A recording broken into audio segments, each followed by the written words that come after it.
कुमार यादव मैं बात करने जा रहा हूँ कि होली क्यों मनाया जाता है।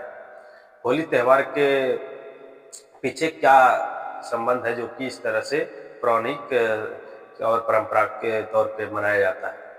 आप लोग को बताने जा रहा हूँ पौराणिक कथाओं के अनुसार ये जो है भक्त प्रहलाद के ऊपर आधारित ये त्यौहार को मनाया जाता है। जो कि बालक प्रहलाद तो विष्णु भगवान का भक्त था, लेकिन वो ऐसा घर में जन्म लिया था जो कि बहुत निर्दय और बहुत ही क्रूरता भरा था। उसका पिता ही ऐसा था जो कि वो हिरण्यकश्यप, उसका पिता प्रहलाद का पिता हिरण्यकश्यप, वो चाहता था कि पूरा प्रजा, चाहे उसका पुत्र रहे या प्रजा रहे, जितने भी हो, वो पूरा उसी को पूजे और उसी को भगवान माने। लेकिन विष्णु भक्त था उसका बेटा प्रहलाद, तो उसे जरा सा भी नहीं भाता था। वो चाहता था कि ये पूरा जो है प्रजा, चाहे कोई भी रहे, हम ही को भगवान माने और हम ही को पूजे। लेकिन उसका जो पुत्र था भक्त प्रहलाद, वो विष्णु भगवान का आराधना और पूजा करता था, तो उसको हिरण्यकश्यप को ये अच्छा नहीं लगता था। तो उन्होंने सोचा कि कई बार उसको डराया और धमकाया भक्त प्रहलाद को।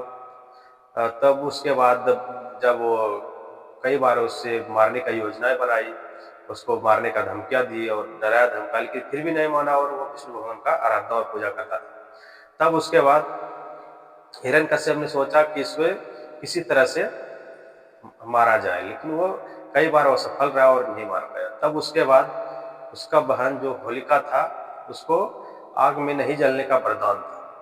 तो उसने सोचा, भक्त प्रहलाद के पिता हिरण्यकश्यप ने सोचा, क्यों नहीं इसे होलिका के द्वारा ही इसे मार दिया जाए।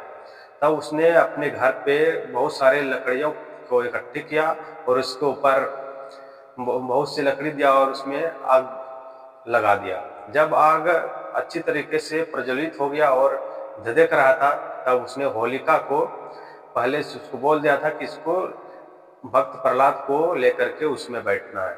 तब उन्होंने, होलिका ने, उसका जो हिरण्यकश्यप का बहन था भक्त प्रहलाद जो था, उसका पिताश्री का जो बहन था होलिका, वो लेकर के भक्त प्रहलाद को आग में बैठ गया।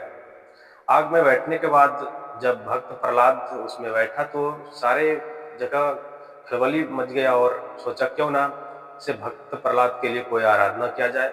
जो कि हर तरह से आदमी ने आग अपने घर के बाहर प्रज्वलित कर अग्नि देवता से प्रार्थना करने लगा कि हे अग्निदेव, भक्त प्रहलाद को कुछ नहीं हो। तब उसके बाद ऐसा ही हुआ कि हर घर में जिस तरह से अग्नि का प्रज्वलित किया और उसके बाद अग्निदेव से प्रार्थना की, हर आदमी और हर जगह, तो हर वो आग प्रज्वलित जब हो रहा था, तो उसमें जब होलिका वो भक्त प्रहलाद को लेकर के उसमें गया, तो उसमें उसके बाद जब भक्त प्रहलाद को तो कुछ नहीं हुआ, लेकिन उसका हिरण्यकश्यप का जो बहन था वो होलिका, वो जल कर राख हो गया। तब उसके बाद उसे अग्निदेव ने वो प्रार्थना हर आदमी का स्वीकार किया और भक्त प्रहलाद को कुछ नहीं हुआ। उसी दिन से आप लोग जानते हैं कि होलिका का भी पूजन क्यों करता है। तो होलिका का पूजन जो हर घर के आगे जो अग्नि प्रज्वलित कर अग्निदेव से जो प्रार्थना कर रहा था, वो प्रार्थना स्वीकार किया और उसके बाद वो होलिका को ही उसमें भस्म कर दिया और भक्त प्रहलाद को कुछ नहीं हुआ। और हर घर के आगे जो अग्नि प्रज्वलित का होलिका दहन के समय में किया जाता है, तो उसी के ऊपर आधारित है और होलिका पूजन इसी के आधारित किया जाता है। तो आप लोग जान सकते हैं, तो इस प्रकार से होली का त्यौहार मनाते हैं। मेरा नाम बतू कुमार यादव हुआ। मेरा चैनल को लाइक करें, सब्सक्राइब करें और कमेंट करें। अपना राय जरूर दें। जय हिंद, जय भारत।